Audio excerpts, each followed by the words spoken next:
Shalom jemaat. Selamat siang untuk kita semua. Mari kita berterima kasih kepada setiap petugas yang terlibat minggu siang ini. Kepada Asher yang sudah membantu kita untuk mengatur lalu lintas, juga mempersiapkan roti dan anggur. Kemudian guru-guru sekolah minggu dan juga multimedia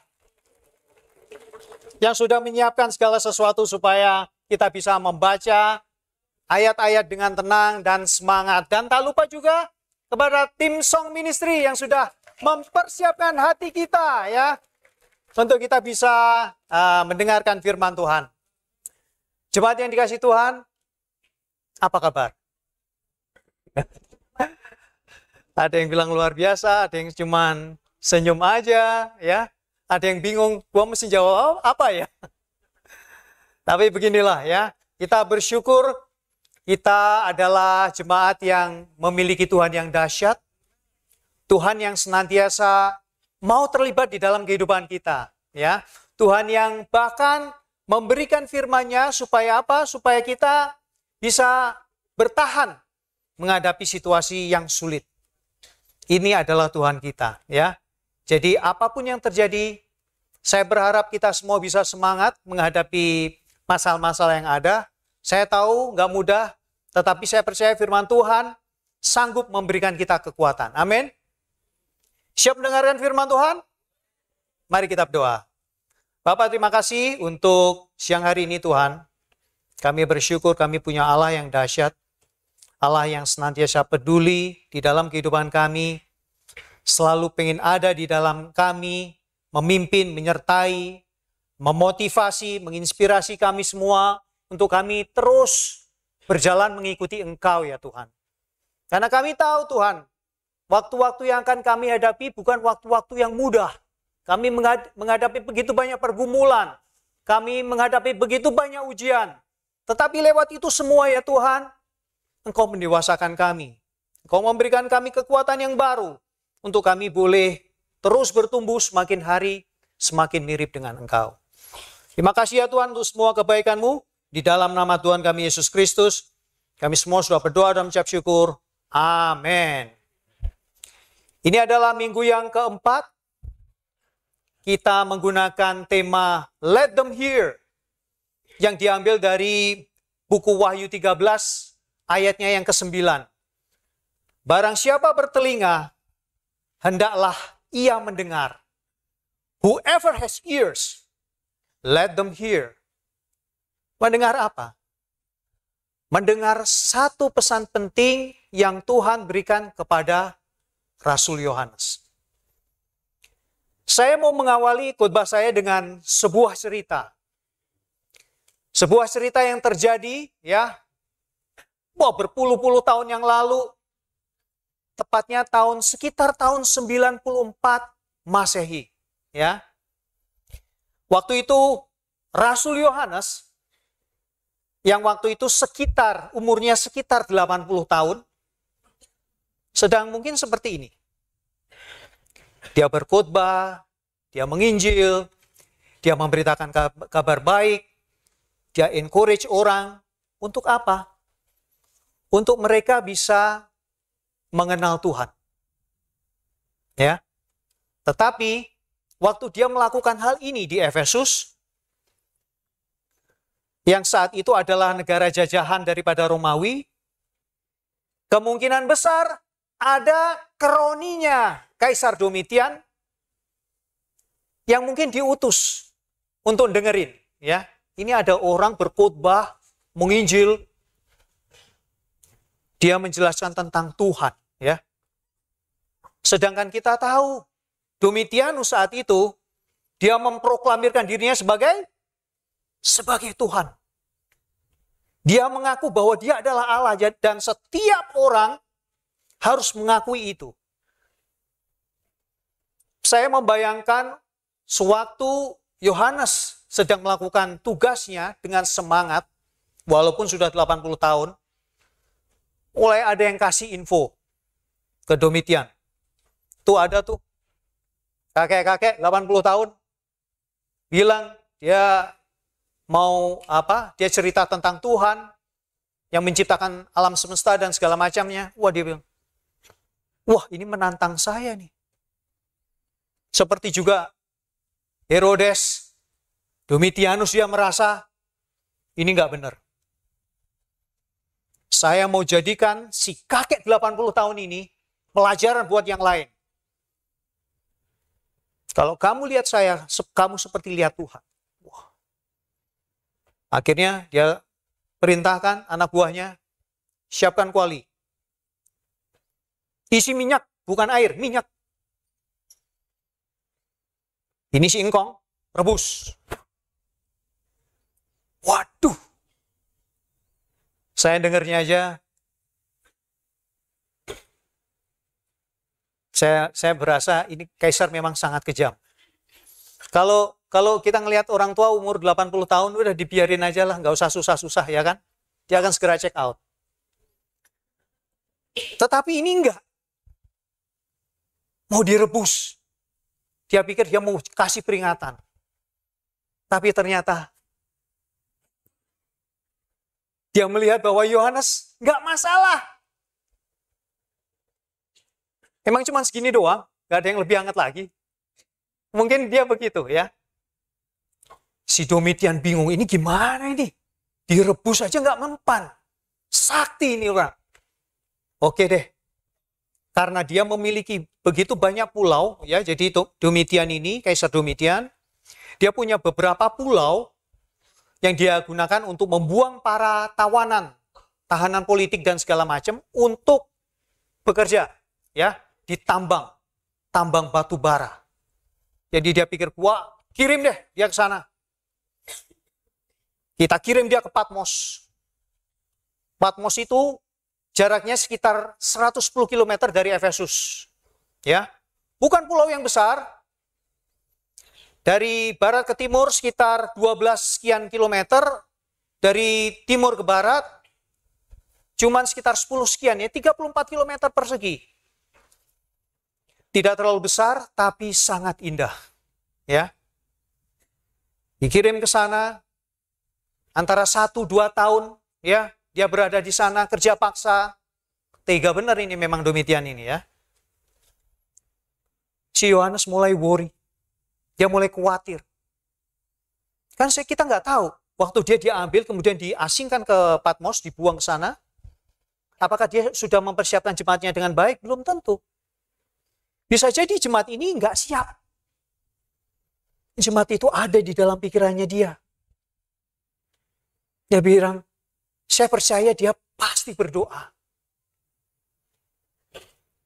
Sekitar tahun 95 atau 96. Wahyu itu turun kepada Yohanes. Lewat satu peristiwa penglihatan adikodrati, ya. Ada dua hal, ya. Kenapa Yohanes menuliskan kitab Wahyu dalam bentuk simbol-simbol, angka, warna, itu semua mewarnai kitab Wahyu. Ya. Kalau ini memang pesan yang penting, kenapa dia buat secara simbolik?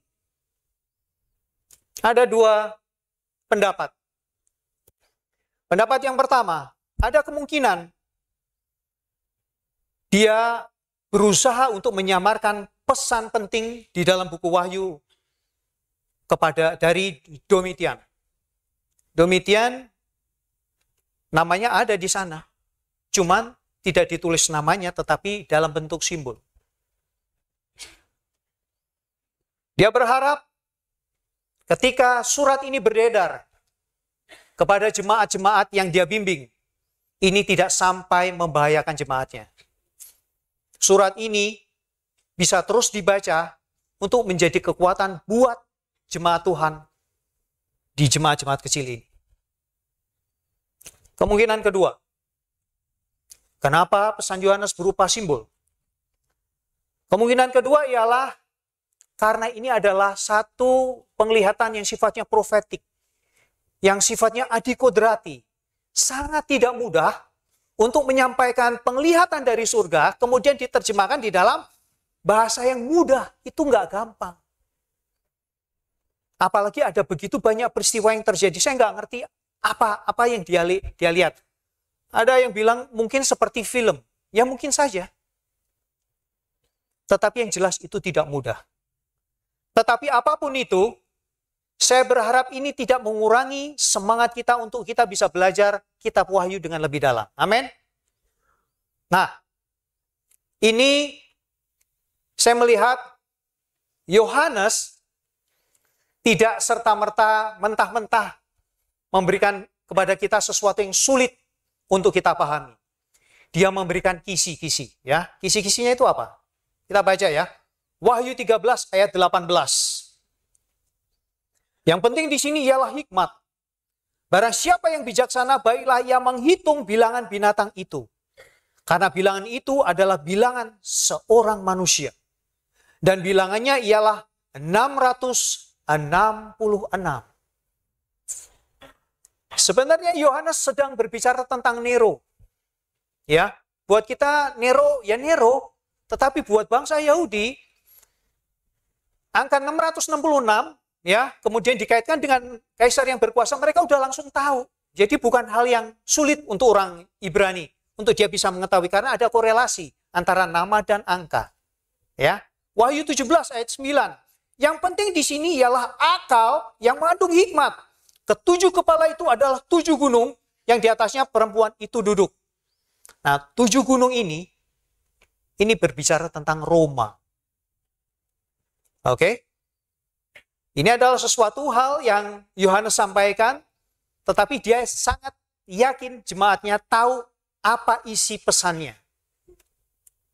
Ini penting sekali untuk diketahui, karena tanpa ini akan sulit buat kita memahami apa yang disampaikan oleh Yohanes. Ya, jadi pertanyaannya ialah, apakah cuman orang-orang berhikmat saja yang bisa memahami surat Yohanes? Apakah dia harus profesor untuk dia bisa mengerti apa isi pesan itu? Tentu tidak. Saya percaya pesan yang Tuhan berikan untuk Yohanes itu untuk semua jemaatnya. Ya. Dan hikmat yang dimaksud itu hikmat yang seperti apa? Saya mau ajak kita untuk membaca beberapa kitab, ya. Yang pertama Ayub. Ayub pasal 28 ayatnya yang ke-28. Dikatakan demikian. Tetapi kepada manusia ia berfirman, sesungguhnya takut akan Tuhan itulah hikmat. Dan menjauhi kejahatan itulah akal budi. Ya, Ayub di dalam ketidakmengertiannya dia, ya, dia merasa dia sudah melakukan segala hal. Disebutkan Ayub adalah orang yang saleh. Anaknya bikin pesta, dianya yang membuat persembahan kalau anaknya melakukan dosa. Dia berusaha hidup benar di hadapan Tuhan. Tetapi apa yang terjadi? Dalam waktu cukup singkat, semalam, anak-anaknya mati, hartanya dirampok, dia sendiri sakit. Saya tahu Ayub nggak ngerti, ini Tuhan, saya mesti apa lagi? Di dalam ketidakmengertiannya, dia belajar. Ini kitab Ayub pasal 28 ditulis menjelang akhir pengertiannya dia tentang Tuhan. Hikmat saja tidak cukup untuk kita bisa memahami apa yang tertulis di dalam Alkitab. Dibutuhkan takut akan Tuhan. Hikmat tanpa takut akan Tuhan menjadi sesuatu yang konyol. Orang Ibrani, sebagian dari mereka, karena yang namanya Taurat itu harus ditaruh ya, di tangan dan di dahi, mereka sampai bikin miniatur kecil daripada Taurat, kemudian ditempel di jidat. Kalau kita lihat itu bagaimana? Orang Ibrani bukan orang bodoh, mereka orang pinter-pinter. Tetapi waktu mereka cuma punya hikmat doang, tanpa takut akan Tuhan, ini masalah. Kitab Mazmur ditulis oleh Daud. Mazmur 111 ayat 10. Dikatakan demikian, permulaan hikmat adalah takut akan Tuhan. Semua orang yang melakukannya berakal budi yang baik. Puji-pujian kepadanya tetap untuk selama-lamanya. Daud mengerti untuk bisa memahami firman Tuhan diperlukan hikmat dan takut akan Tuhan. Daud ini orang yang menurut saya sempat berpikir Daud ini, kenapa Tuhan bilang Daud adalah orang yang berkenan di hadapannya? Ini orang bukan orang baik-baik amat. Ini orang ambil istri orang loh. Suaminya dia bunuh. Ini si Daud ini. Tetapi satu hal yang saya belajar dari Daud, saat dia ditegur, dia nggak berdolak-dalik, dia akuin. Dia seorang raja, begitu Nathan datang, kamu melakukan dosa besar di hadapan Tuhan. Dia nggak ngomong A, nggak ngomong B, dia langsung tersungkur. Dia akuin itu semua. Itu Daud. Bahkan sampai akhir hidupnya, Daud menjadi contoh seseorang yang sungguh-sungguh bertobat. Saat dia sakit, badannya dia dingin, para pegawainya datang. Dia pikir, wah, ini dulu pernah suka nih sama Batsheba nih. Coba deh gua kasih supaya hangat. Dikasihlah si Abisak, gadis Sunem. Udah pasti gadis muda yang cantik. Tetapi Daud bilang, no. Saya udah bertobat. Ini satu contohan. Dia bilang, hikmat harus diikuti dengan takut Tuhan. Berikutnya, Salomo. Dia menulis Amsal 1, ayatnya yang ke-7. Dia bilang, takut akan Tuhan adalah permulaan pengetahuan. Tetapi orang bodoh menghina hikmat dan didikan. Salomo bisa dikatakan orang terpandai di bumi. Orang paling berhikmat di bumi. Dia pun menulis, untuk kita bisa memahami firman Tuhan, harus memiliki hikmat dan takut akan Tuhan. Ya, hari ini kita akan membahas lebih dalam tentang the Apocalypse. Wah, keren ya. Tapi sih sebenarnya wahyu juga ini. Ya, Apocalypse ini diambil dari bahasa Yunani, ya. Apokalipsis yang artinya the revelation of Jesus Christ. Saya mau nanya sama jemaat, kira-kira yang sudah mengerti wahyu 50%, boleh angkat tangan nggak? Nggak usah ragu-ragu, pede gitu. Kan sudah khotbah 3 kali. Dengar khotbah 3 kali. Jangan bilang, saya nggak punya telinga. 50%? My God. 30%? 30%. Yang lain. 20%?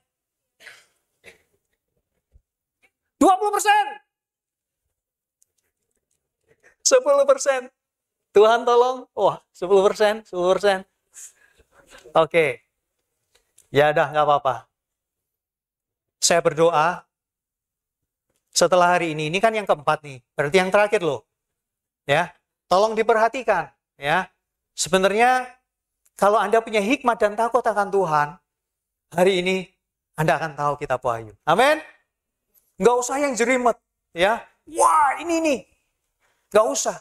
Tetapi kita tahu pesan dan maknanya. Karena ini penting banget buat saya. Buku Wahyu adalah buku penghiburan, ya. Buku yang memberikan saya kekuatan, ya. Karena di depan sudah pasti kalian akan mengalami pergumulan, kalian akan mengalami penderitaan, ujian, dan segala macam. Dan buku Wahyu menjadi buku yang akan menjadi jawaban kenapa kita semua perlu setia sampai akhir. Ada begitu banyak buku di dunia, banyak pengetahuan, tetapi mereka tidak bisa menjelaskan akhirnya itu seperti apa. Oke, kita lanjutkan. Saya membagi buku Wahyu menjadi 3 bagian, ya, supaya mempermudah kita saja, ya. Pasal 1 sampai 3, ya, itu bercerita tentang 7 jemaat, ya, di Asia Kecil. Kemudian pasal 4 sampai 19, itu bercerita tentang pembukaan 7 meterai, 7 sangkakala, dan juga 7 cawan murka Allah. Dan pasal 20 sampai 22. Nah, ini yang belum dikhotbahkan. Ya, tetapi ini adalah pesan yang sangat penting, ya. Pesan yang menurut saya menjadi jawaban dari 66 kitab. Ya, dari Perjanjian Lama sampai Perjanjian Baru. Kita sebenarnya sedang menunggu akhirnya itu seperti apa sih? Ya. Manusia kan gitu. Lahir, hidup, bergumul, bertobat, mati. Ya kan? Nah, setelah mati ini apa? Kita tahu kita akan pasti kalau kita yang setia kita akan masuk ke dalam hidup kekal, tetapi seperti apa kekekalan itu? Oke? Mari kita masuk lebih dalam lagi. Apa hal yang saya belajar tentang 7 jemaat yang dibagikan, ya? Saya belajar tentang unending love. Kasih yang tidak pernah berhenti dari Tuhan. Kasih Tuhan bukan kasih yang sporadis, yang emosional. Kasihnya cuman sebentar saja. Seperti cowok-cowok zaman sekarang. Ya. Cowok-cowok zaman sekarang seperti itu. Janjinya janji palsu. Bikin lagu juga lagu nggak jelas. Ya. Surga itu kamu. Dunia pun juga kamu. Ini aneh. Surga kamu, dunia kamu. Nggak jelas. Tapi yang jelas, tapi banyak yang suka. Janji kosong. Tapi banyak orang happy. Dinyanyiin terus lagi. Tapi janji Tuhan itu kekal. Ya. Kalau kita perhatikan.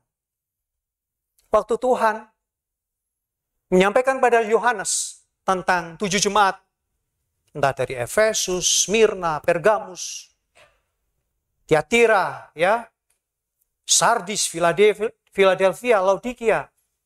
Dia ada beberapa kata yang terus-terusan dia ulang.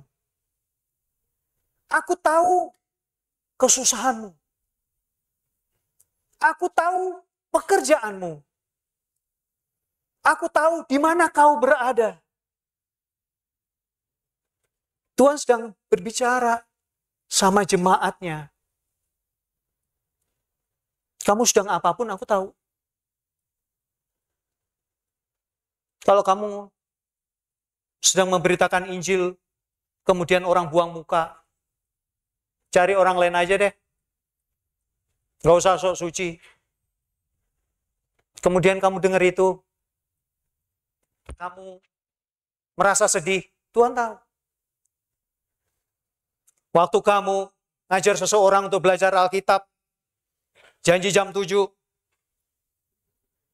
1 jam, 2 jam gak nongol, 3 jam gak nongol, 3 jam lewat dikit WA, sorry ya gak jadi datang.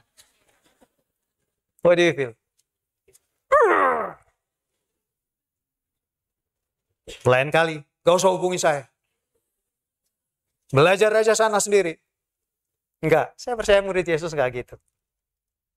Waktu kamu pulang dengan gontai, Tuhan tahu.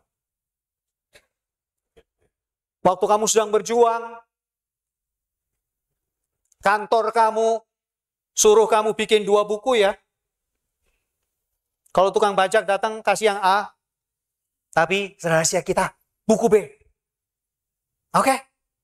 Oh maaf, saya murid Yesus. Saya cuma bikin 1 buku. Tuhan tahu. Tapi, saat kamu dibilang, bro, ada yang mau belajar Alkitab. Waduh, bentar lagi Liverpool main.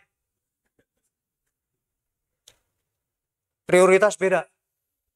Lain waktu aja. Oke, gua lagi sibuk. Lagi kerja. Padahal nonton. Tuhan tahu juga. So, apapun yang kau lakukan, Tuhan tahu.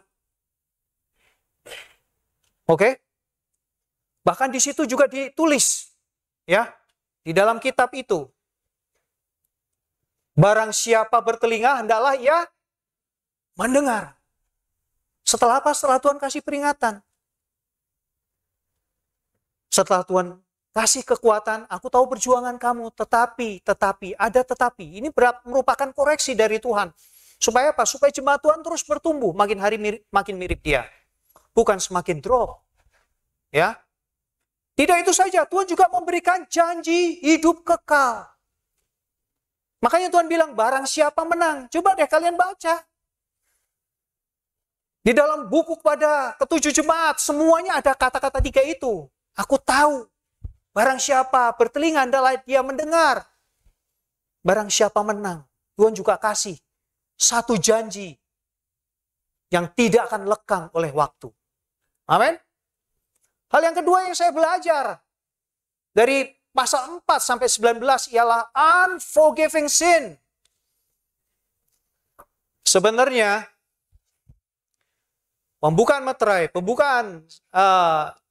peniupan sangkakala, dan juga penuangan cawan murka Allah, ini sebenarnya juga merupakan gabungan dari peristiwa yang terjadi di masa lalu.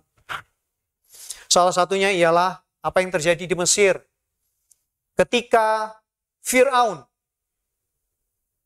merasakan tulah yang daripada Tuhan, tetapi ini yang lucu nih. Manusia kan bisa belajar. Untuk kita tahu bahwa jatuh itu sakit, kita nggak harus jatuh dong. Kita tinggal baca aja firman Tuhan. Oh, ternyata seperti ini. Fir'aun katanya bertobat, tapi berulang kali ingkar janji. Israel mau keluar. Oke. Ditahan lagi. Siap nih ya, habis kena tulah. Biarkan kita keluar ya. Oke. Ingkar lagi.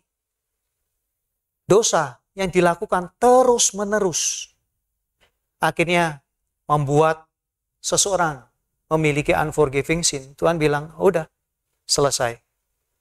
Makanya Tuhan musnahkan. Ini kita perlu belajar supaya kita tidak melakukan kesalahan yang sama. Hari ini kita akan belajar pasal 20 sampai 22. Saya namakan ini ultimate end. Ya. Kenapa ultimate end? Karena ini adalah ending dari segala pertanyaan umat manusia. Terus kalau kita mati, apa yang terjadi? Kita di surga mau ngapain? Apa yang akan kita lakukan? Orang bahkan bertanya, apakah kita saling kenal satu dengan yang lain? Begitu banyak pertanyaan. Tetapi buku Wahyu pasal 20 sampai 22 akan menjelaskan secara rinci apa yang akan terjadi pada saat itu. Ya. What is the ultimate end of humankind? Ya, seperti apa akhirnya? Nomor 1 yang kita perlu belajar ialah reunion with God. Ya, kita baca Wahyu 21 ya, ayatnya yang ketiga sampai keempat. Lalu aku mendengar suara yang nyaring dari tahta itu berkata, lihatlah, kemah Allah ada di tengah-tengah manusia dan ia akan diam bersama-sama dengan mereka. Mereka akan menjadi umatnya dan ia akan menjadi Allah mereka. Dan ia akan menghapus segala air mata dari mata mereka. Dan maut tidak akan ada lagi. Tidak akan ada lagi perkabungan atau ratap tangis atau duka cita. Sebab segala sesuatu yang lama itu telah berlalu. Bayangkan. Waktu kita ada di surga, Allah ada di tengah-tengah kita. Yang ada dalam pikiran saya waktu Tuhan menjadi raja, Allah menjadi raja di dalam kehidupan kita, dia ada bersama-sama dengan kita seperti ini di sini, ada Tuhan Allah. Saya cuma pikir satu, justice. Pasti ada keadilan di sana. Di sini kita rasakan ada banyak ketidakadilan di dunia ini. Kita bilang, dunia ini tak adil bagiku. Tiap hari aku baca firman. Tiap minggu aku ibadah di GKDI. Saya membantu orang untuk kenal Tuhan.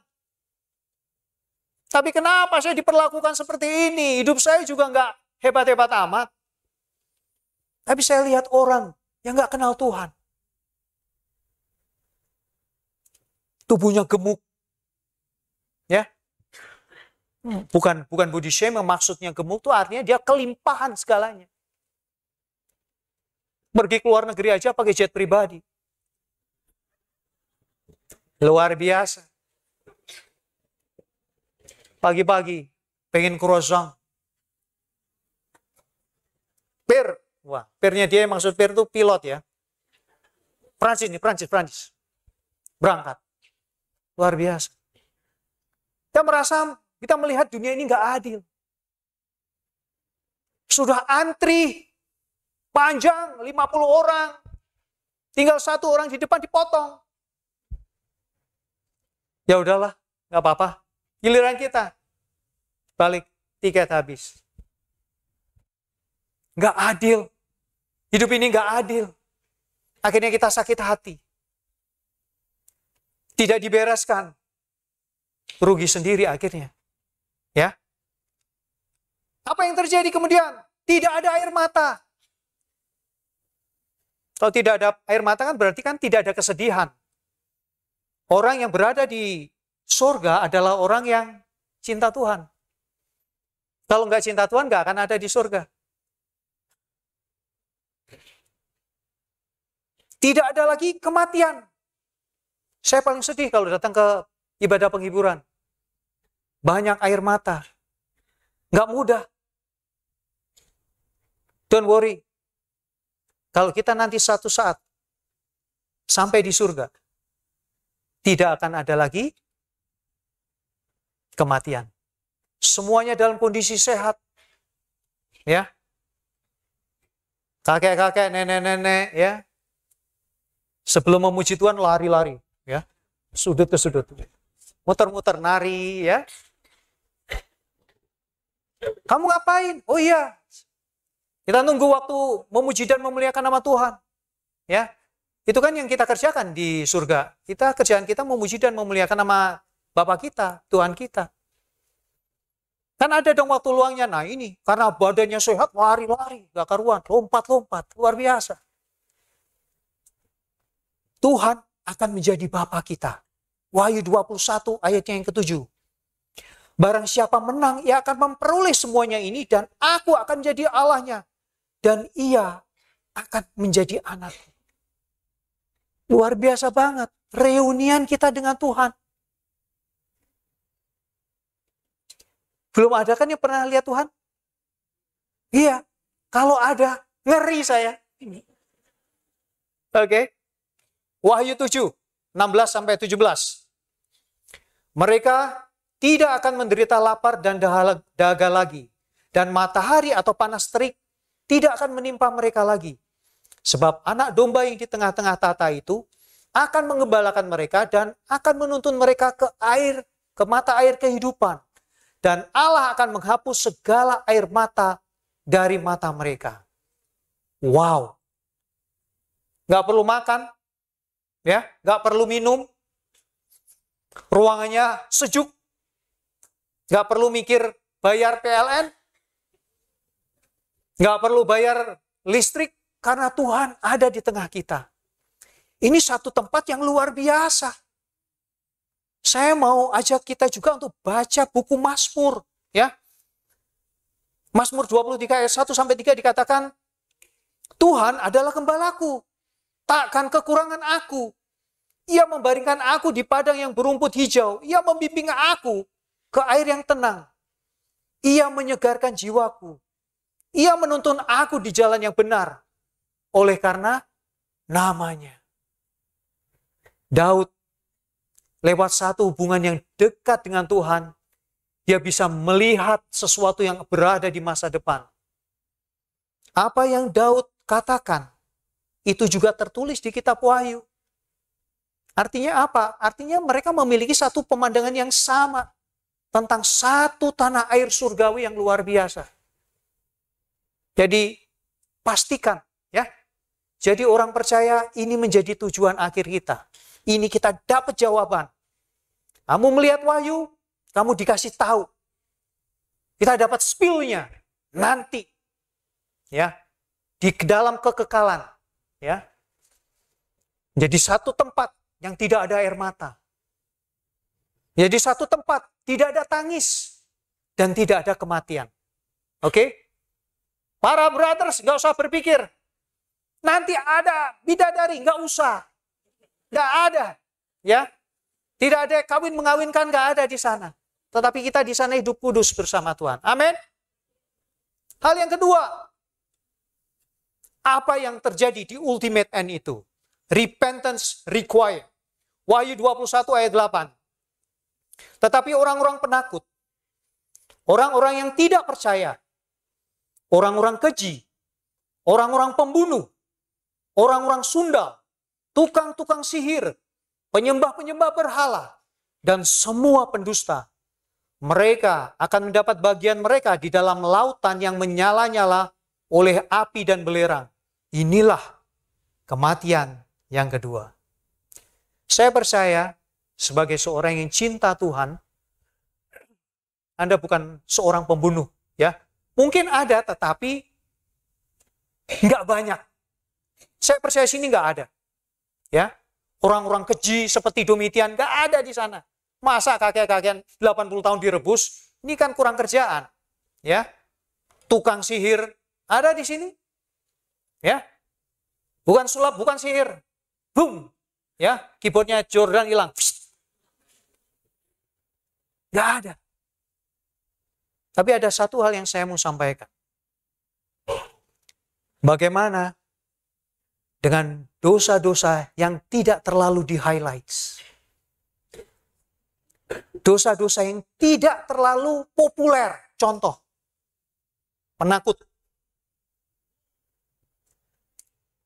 Ada yang bilang, wah kamu takut, kamu dosa, kamu masuk neraka. Ada?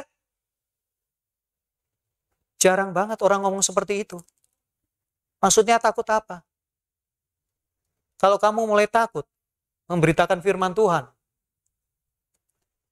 kalau kamu mulai takut mengakui bahwa Yesus adalah Tuhan, ini akan jadi masalah. Saya mau kasih contoh satu jemaat yang dimention di sini, yaitu jemaat Efesus. Kita baca Wahyu 2 ya. Wahyu 2 ayat 4-5. Dikatakan demikian. Namun demikian aku mencela engkau, karena engkau telah meninggalkan kasih-Mu yang semula. Sebab itu ingatlah betapa dalamnya engkau telah jatuh. Bertobatlah dan lakukanlah lagi apa yang semula engkau lakukan. Jika tidak demikian, aku akan datang kepadamu dan aku akan mengambil kaki dianmu dari tempatnya. Jikalau engkau tidak bertobat. Dulu cintanya menggebu-gebu sama Tuhan. Baca firman. Disuruh tiap hari dia lakukan setiap saat. Mau makan, buka firman dulu dong. Dia bersyukur atas kebaikan Tuhan. Lagi apa? Wah, lagi lihat. Ada cewek keren. Wah, jangan-jangan. Baca dulu. Oh, bukan murid Tuhan. Oh, nggak usah. Sangat-sangat Bible-minded. Luar biasa. Tetapi setelah 1 tahun jadi murid. 2 tahun. 3 tahun. Baca firmannya mulai drop. Dari setiap saat, mulai 2 hari sekali. Seminggu sekali. Sebulan sekali. Sampai akhirnya mulai lupa tentang firman Tuhan. Cuman beda level. Dari 10 katakan dulu cinta Tuhan banget, sekarang mulai drop. umat di Efesus, jemaat Efesus nggak ngerasa. Bro, cuman berkurang aja. Kadar cintanya agak turun. Tapi hati-hati. Kaki dia yang diambil. Dari sini kita bisa tahu betapa murni dan salehnya umat Tuhan itu harus hidup. Banyak orang mungkin sekarang berpikir, nggak tertulis, dia ngomong yang benar. Emang ada merokok? Dosa. Pakai obat bius. Alkitab nggak katakan itu kan? Gua pakai inek. Ya.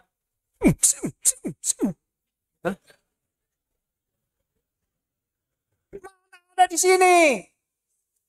Jangan ngarang, bro. Nah, ini mulai miss the point. Mulai merusak tubuh yang sudah bagus Tuhan kasih. Operasi sinilah. Operasi sanalah. Kebanyakan nonton TikTok. Ya. Before and after. Terus terang sih saya kagum juga sih. Biasa-biasa jadi kayak superstar. Siapa yang gak kepengen? Tapi hati-hati. Data lengkap. Kalian jaga segala macam sampai surga, fotonya beda. Ini masalah. Oke? Kau bilang tampaknya begini. Hidung agak ya biasa-biasa, tapi sini mancung banget. Beda ini. Bisa bermasalah. Canda. Bersyukur dengan apa yang Tuhan berikan. Oke? Karena saya melihat bikinan Tuhan yang terbaik. Saya bilang sama istri saya, kamu gak usah make up. I still love you. Nothing gonna change my love for you. Itu dia, udah. Gak usah kalau dipermak macam-macam. Bedak terlalu tebal, saya gak happy malah. Saya ngelihat aneh malah ya. Saya gak suka. Istri saya seperti ludruk. Tahu ludruk? Make up-nya tebal ya. Jadi kita nggak tahu ini cowok apa cewek, kita nggak tahu ya. Ludruk itu kesenian Surabaya, Jawa Timur, lucu, saya suka nonton ya. Tetapi itu bedaknya tebal banget ya. Jadi kita nggak ngerti ini apa ini ya. Saya nggak suka seperti itu. Enjoy sama apa yang Tuhan sudah berikan. Amin. Berikutnya, hal yang ketiga, kita mau tahu apa itu ultimate end-nya. Reward for the righteous. Kita baca Wahyu 21 ayat 11 sampai 12. Dikatakan kota itu penuh dengan kemuliaan Allah dan cahayanya sama seperti permata yang paling indah. Bagaikan permata yaspis, jernih seperti kristal. Dan temboknya besar lagi tinggi dan pintu gerbangnya 12 buah. Dan di atas pintu-pintu gerbang itu ada 12 malaikat dan di atasnya tertulis nama ke-12 suku Israel. Wahyu 21, 18 sampai 21. Tembok itu terbuat dari permata yaspis dan kota itu sendiri dari emas tulen. Bagaikan kaca murni dan dasar-dasar tembok kota itu hiasi dengan segala jenis permata. Dasar yang pertama, batu yaspis. Dasar yang kedua, batu nilam. Dasar yang ketiga, batu mirah. Dasar yang keempat, batu zamrud. Dasar yang kelima, batu unam. Dasar yang keenam, batu sardis. Dasar yang ketujuh, batu ratna cempaka. Ya. Yang kedelapan, batu beril. Yang kesembilan, batu krisolit. Yang kesepuluh, batu krisopras. Yang kesebelas, batu laswardi. Dan yang ke-12, batu kejubung. Dan ke-12 pintu gerbang itu adalah 12 mutiara. Setiap pintu gerbang terdiri dari satu mutiara dan jalan-jalan kota itu dari emas murni, bagaikan kaca bening. Para pengumpul benda berharga. Para kolektor permata. Ya. Dan juga penggemar batu akik.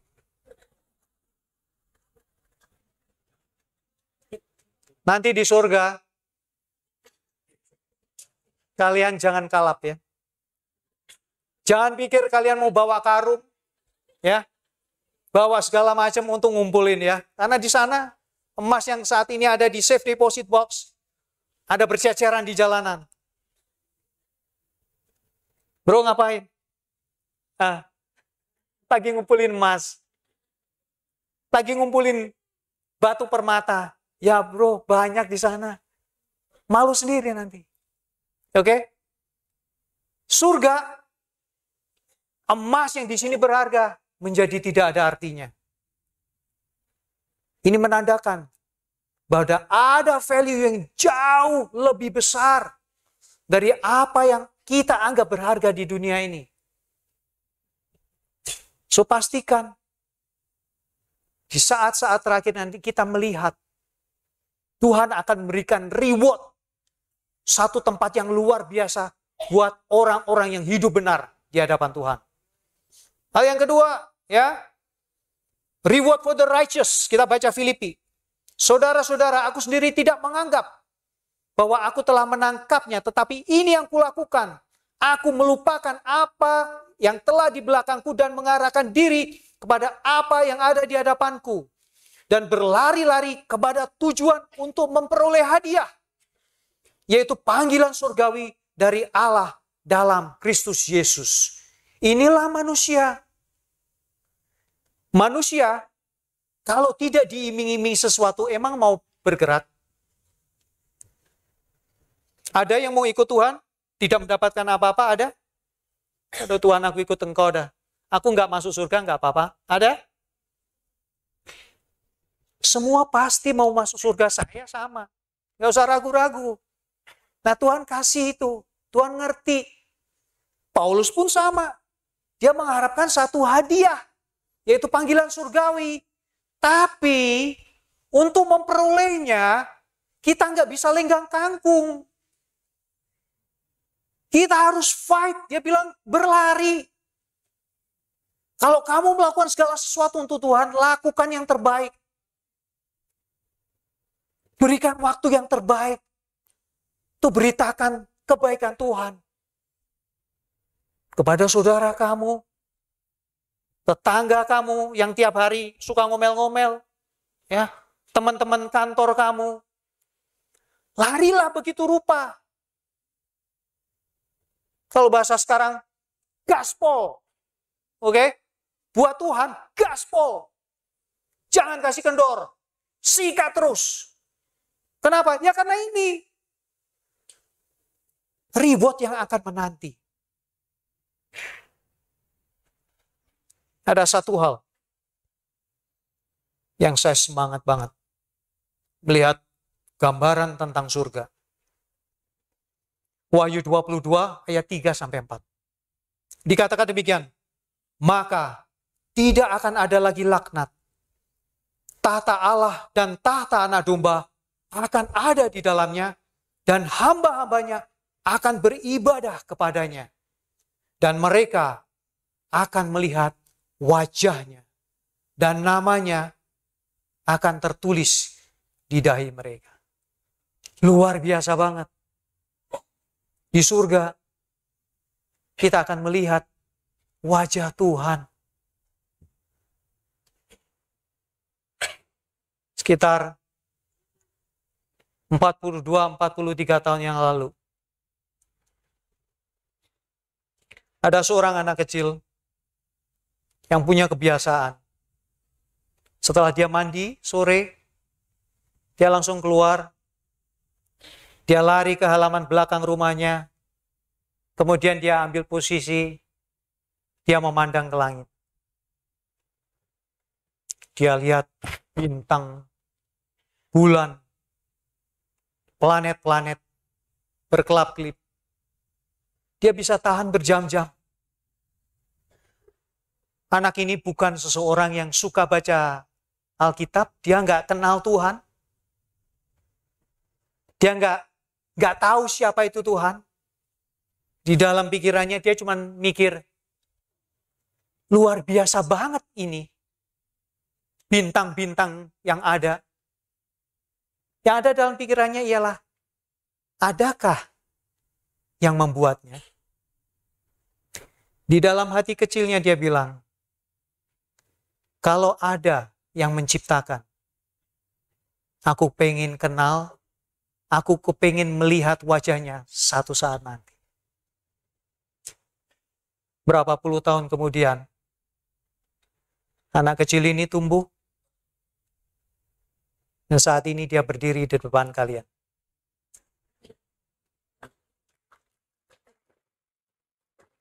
Harapannya gak muluk-muluk. Satu saat nanti, saya kepingin ketemu Tuhan, kita berhadapan muka dengan muka. Saya pengen peluk kakinya, dan saya mau ngomong, thank you so much. Sudah menjaga hidup saya sampai saat ini. Sudah menyertai saya melalui masa-masa yang sulit. Karena saya tahu, kalau bukan karena penyertaan Tuhan, mungkin setiap kita belum tentu ada di tempat ini. Lewat setiap peristiwa yang terjadi di dalam kehidupan kalian, Tuhan bekerja. Peristiwa pahit, kesedihan, mungkin saja itu kita alami. Tapi satu hal, waktu satu saat nanti kita pulang ke rumah Bapa, kita sampai ke surga, saya rasa itu akan menjadi kenangan yang manis. Mungkin saat-saat di mana kamu struggling mendapatkan pekerjaan. Mungkin kamu struggling dengan hubungan kamu sama orang tua, sama saudara, sama adik, sama anak. Tapi kamu tetap mau mengasihi Tuhan. Ingatlah, buku Wahyu sudah kasih kita satu gambaran yang jelas. Tempat yang akan kita tuju satu saat nanti. Jadi kalau di sini nanti ada piwa yang kamu juga berasa, wah, hidup saya penuh dengan kesedihan. Don't worry. Itu semua nanti akan terbayar lunas. Kalian akan bersyukur bahwa kalian punya Tuhan Yesus Kristus. Amin. 3 hal yang kita pelajari di pasal terakhir buku Wahyu. Ultimate end of humankind. Akhir daripada kehidupan manusia. Ya. Waktu kita sampai di surga, kita akan ketemu sama Tuhan. Kita akan berhadapan muka dengan muka. Kita bisa enjoy fellowship dengan Tuhan. Kita juga terus diingatkan bahwa untuk ada di sana, kita harus selama di dunia ini, kita harus cek terus hati kita. Sudahkah hidup kita murni di hadapan Tuhan? Apakah kita sudah holy di hadapan Tuhan? Dan ceknya bukan karena pikiran kita, tapi karena firman Tuhan. Firman Tuhan katakan apa? Karena ketaatan itu merupakan penyembahan yang terbaik di dalam kehidupan kita. Dan waktu kita melakukan itu semua, Tuhan akan memberikan reward yang terbaik. Yang tidak akan pernah kita sesali selama-lamanya. So, saya mau kuatkan kita semua. Saya berharap kita semua sudah tahu isi buku Wahyu. Buku Wahyu bukan sesuatu yang, wah, cawan murka Allah, kita akan dihukum. Enggak. Kita tidak bisa membeli dan menjual tanpa tanda itu. Saya pernah berpikir tentang hal itu, tapi sekarang terjawab sudah. Kalau Tuhan berbicara tentang dahi dan tangan, itu berbicara tentang siapakah yang menjadi prioritas di dalam kehidupan kamu. Yang ada dalam hati dan pikiran kamu, waktu kamu bekerja, waktu kamu berpikir, apakah Tuhan yang menjadi center di dalam kehidupan kita. Jadi kita sudah tahu buku Wahyu, Tuhan juga kuatkan kita semua air matamu ditampung di kirbatnya. So jangan lelah ikut Tuhan, terus semangat mengikut Dia, karena besarlah upah yang menantinya. Amin. Mari kita berdoa. Bapa di dalam surga, terima kasih untuk firman yang kami terima. firman yang kami baca, dan kami berdoa Tuhan, semakin hari kami boleh semakin memahaminya setelah kami melakukannya. Bantu kami Tuhan melewati masa-masa yang sulit di dalam kehidupan kami, masa-masa yang penuh dengan penderitaan, masa-masa yang gak gampang. Tapi kami percaya ya Tuhan, waktu kami setia ya Tuhan, satu saat nanti Tuhan, saat kami bertemu dengan Engkau, maka kami akan menikmati Tuhan satu fellowship yang indah ya Tuhan. Fellowship yang tidak akan pernah kami rasakan selama kami hidup di dunia ini. Terima kasih Tuhan untuk jemaat Engkau yang luar biasa ini. Aku berdoa ya Tuhan, kiranya setiap kami Tuhan hari ini kembali dikuatkan. Kami mendapatkan inspirasi yang baru untuk kami terus ikut Engkau dengan taat dan takut dan gentar. Biarlah hikmat dan takut akan Tuhan terus menyertai kami. Di dalam nama Tuhan kami Yesus Kristus, kami semua sudah berdoa dan mengucap syukur. Amin.